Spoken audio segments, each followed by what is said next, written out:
ओम परमात्माय नमः। 5वां अध्याय। इसके उपरांत अर्जुन ने पूछा, हे कृष्ण, आप कर्मों की संन्यास की और फिर निष्काम कर्मयोग की प्रशंसा करते हैं, इसलिए इन दोनों में एक जो निश्चय किया हुआ कल्याणकारक होवे उसको मेरे लिए कहिए।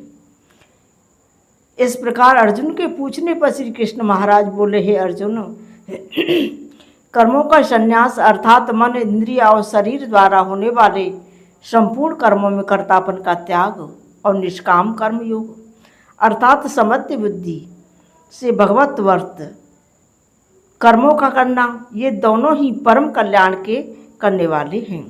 परंतु उन दोनों में भी कर्मों के संन्यास से निष्काम कर्मयोग साधन में सुगम होने से श्रेष्ठ है। इसलिए हे अर्जुन, जो पुरुष न किसी से द्वेष करता है और न किसी की आकांक्षा करता है, काम कर्मयोगी सदा सन्यासी ही समझने योग्य है, क्योंकि राग द्वेषाद द्वंद्वों से रहित हुआ पुरुष सुखपूर्वक संसार रूप बंधन से मुक्त हो जाता है। हे अर्जुन, ऊपर कहे हुए संन्यास और निष्काम कर्मयोग को मूर्ख लोग अलग अलग फल वाले कहते हैं, न कि पंडित जन, क्योंकि दोनों से एक में भी अच्छी प्रकार स्थिति हुआ पुरुष दोनों के फलरूप परमात्मा को प्राप्त होता है। ज्ञान योगियों द्वारा जो परम धाम प्राप्त किया जाता है, निष्काम कर्म योगियों द्वारा भी वही प्राप्त किया जाता है।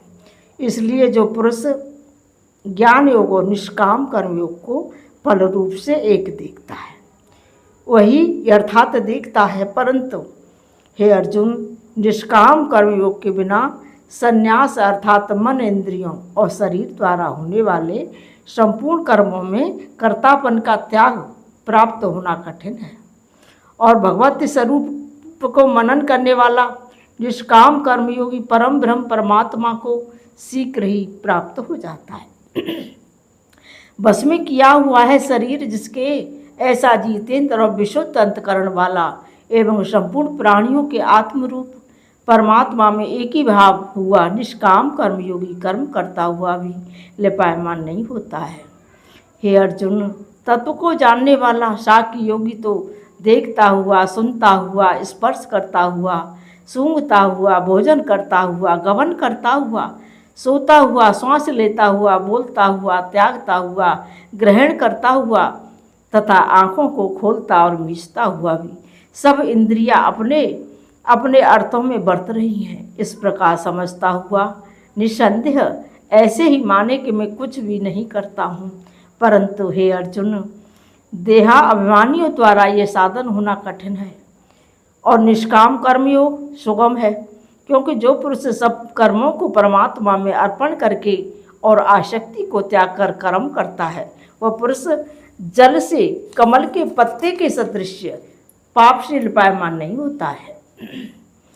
इसलिए निष्काम कर्मयोगी मबद्ध बुद्धि रहित केवल इंद्रिय, मन, बुद्धि और शरीर द्वारा भी आसक्ति को त्याग कर अंतकरण की शुद्धि के लिए कर्म करते हैं। इसी से निष्काम कर्मयोगी कर्मों के फल को परमेश्वर के अर्पण करके भगवत प्राप्ति रूप शांति को प्राप्त होता है, और सकामी पुरुष फल में आसक्त हुआ कामना के द्वारा बनता है। इसलिए निष्काम कर्मयोग उत्तम है। हे अर्जुन, बस में है अंतकरण जिसके, ऐसा साक्ष्य योग का आचरण करने वाला पुरुष तो निस्संदेह न करता हुआ और न करवाता हुआ 9 द्वारों वाले शरीर रूप घर में सब कर्मों को मन से त्याग कर अर्थात इंद्रियां इंद्रियों के अर्थों में बरतती हैं, ऐसे मानता हुआ आनंद पूर्वक सच्चिदानंद घन परमात्मा के स्वरूप में स्थिति रहता है। परमेश्वर भी भूत प्राणियों के न कर्तापन को और न कर्मों को तथा न कर्मों के फल के संयोग को वास्तव में रचता है, किंतु परमात्मा के सकाम से प्रगति ही बरतती है, अर्थात गुण ही गुणों में बरत रहे हैं।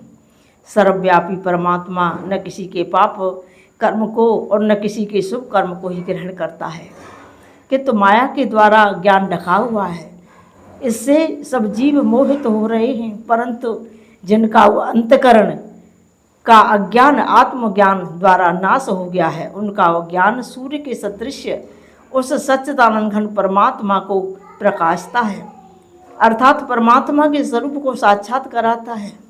हे अर्जुन, तद्रूप है बुद्धि जिनकी तथा तद्रूप है मन जिनका, और उस सच्चिदानंद घन परमात्मा में है निरंतर एक ही भाव से स्थिति जिनकी, ऐसे तत्पारायण पुरुष ज्ञान के द्वारा पाप रहित हुए अपनारावृत्ति को अर्थात परम गति को प्राप्त होते हैं। ऐसे विज्ञानी जन विद्या और विनय युक्त ब्राह्मण में तथा गौ, हाथी, कुत्ते और चांडाल में भी समभाव से देखने वाले ही होते हैं। इसलिए जिनका मन समत्य भाव में स्थिति है, उनके द्वारा इस जीवित अवस्था में ही संपूर्ण संसार जीत लिया गया है। उनके द्वारा अर्थात वे जीते हुए ही संसार से मुक्त हैं, क्योंकि सच्चिदानंद घन परमात्मा निर्दोष और सम है। इससे वे सच्चिदानंद घन परमात्मा में ही स्थित है। जो पुरुष प्रिय को अर्थात जिसको लोग प्रिय समझते हैं उसको प्राप्त होकर हर्षित नहीं हो, और अप्रिय को अर्थात जिसको लोग अप्रिय समझते हैं उसको प्राप्त होकर उद्वेगवान न हो। ऐसा स्थिर बुद्धि संयम रहित ब्रह्म वेत्ता पुरुष सच्चिदानंद घन परम ब्रह्म परमात्मा में एक ही भाव से नित्य स्थित है। बाहर के विषयों में अर्थात संसारिक भोगों में आसक्ति रहित अंतकरण वाला पुरुष अंतकरण में जो भगवत ध्यान जनत आनंद है उसको प्राप्त होता है, और वह पुरुष सच्चिदानंद घन परम ब्रह्म परमात्मा रूप योग में एक ही भाव से स्थित हुआ अक्षय आनंद को अनुभव करता है। जो ये इंद्रिय तथा विषयों के संयोग से उत्पन्न होने वाले सब भोग हैं, वे जब विषयी पुरुषों को सुख रूप भासते हैं तो भी निसंदेह दुख के ही हेतु हैं और आदि अंत वाले अर्थात अनित्य हैं। इसलिए हे अर्जुन, बुद्धिमान विवेकी पुरुष उनमें नहीं रमता। जो मनुष्य शरीर के नाश होने से पहले ही काम और क्रोध से उत्पन्न हुए वेग को सहन करने में समर्थ है, अर्थात काम क्रोध को जिसने सदा के लिए जीत लिया है वह मनुष्य इस लोक में योगी है और वही सुखी है। जो पुरुष निश्चय करके अंतरात्मा में ही सुख वाला है और आत्मा में ही आराम वाला है तथा जो आत्मा में ही ज्ञान वाला है, ऐसा वह सच्चिदानंद घन परम ब्रह्म परमात्मा के साथ एक ही भाव हुआ साक्य योगी शांत ब्रह्म को प्राप्त होता है। नाश हो गए सब पाप जिनके तथा ज्ञान करके निवृत्ति हो गया संशय जिनका, और संपूर्ण भूत प्राणियों के हित में है रति जिनकी एकाग्र हुआ है भगवान के ध्यान में चित्त जिनका, ऐसे ब्रह्म वेत्ता पुरुष शांत परम ब्रह्म को प्राप्त होते हैं। काम क्रोध से रहित जीते हुए चित्त वाले परम ब्रह्म परमात्मा का साक्षात्कार किए हुए ज्ञानी पुरुषों के लिए सब ओर से शांत परम ब्रह्म परमात्मा ही प्राप्त है। हे अर्जुन, बाहर के विषय भोगों को न चिंतन करता हुआ बाहर ही त्याग कर और नेत्रों की दृष्टि को भ्रुकुटी के बीच में स्थित करके तथा नासिका में विचरने वाले प्राण और अपान वायु को सम करके जीती हुई है इंद्रिया मन और बुद्धि जिसकी, ऐसा जो मुच्च पारायण मुनि इच्छा भय और क्रोध से रहित है वह सदा मुक्ति ही है। और हे अर्जुन, मेरा भक्त मेरे को यज्ञ और तपों का भोगने वाला और संपूर्ण लोकों के ईश्वरों का भी ईश्वर तथा संपूर्ण भूत प्राणियों का सुहृद अर्थात स्वार्थ रहित प्रेमी ऐसा तत्व से जानकर शांति को प्राप्त होता है, और सच्चिदानंद घन परिपूर्ण शांत ब्रह्म के सिवा उसकी दृष्टि में और कुछ भी नहीं रहता, केवल वासुदेव ही वासुदेव रह जाता है। जय श्री कृष्ण, जय श्री राधे।